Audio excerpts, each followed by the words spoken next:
Bulldogs. I'm Brendan from 709. My name is Wally Goss from Class 602. Today is March 8th. Please rise for the pledge. Stand, salute, pledge. I pledge allegiance to the flag of the United States of America and to the republic for which it stands, one nation, under God, indivisible, with liberty and justice for all. You may now be seated. Today is We Love Our Staff Wednesdays, and let's hear some shout-outs.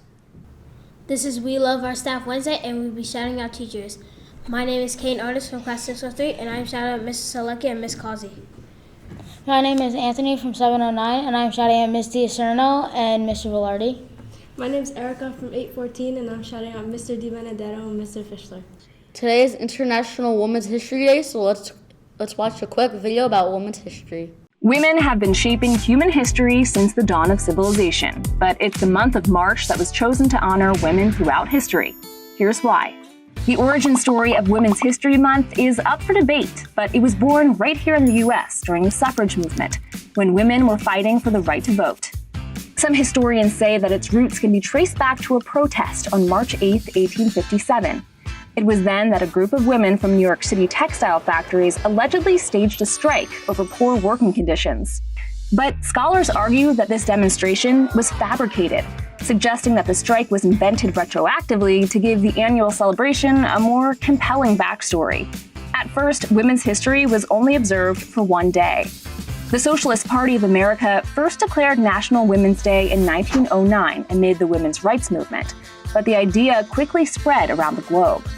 The idea of an International Women's Day was proposed and approved in 1910 at the International Conference of Working Women in Copenhagen, which we now celebrate every year on March 8th.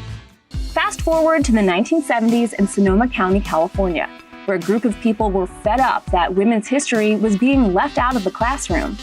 The first Women's History Week was celebrated in March 1978, culminating with a parade in downtown Santa Rosa, California. This local celebration turned into a movement. Activists pushed to make this week official, and it worked. In 1980, President Carter issued the first presidential proclamation, declaring the second week of March as National Women's History Week. And that momentum kept growing. In 1987, Congress officially declared March as National Women's History Month. A special presidential proclamation is issued each year which honors the extraordinary achievements of women in America. But more than 30 years later, the fight for gender equality continues. In 2020, for every dollar a man made, women made 82 cents. Make it a great day, and remember to be Bulldog strong.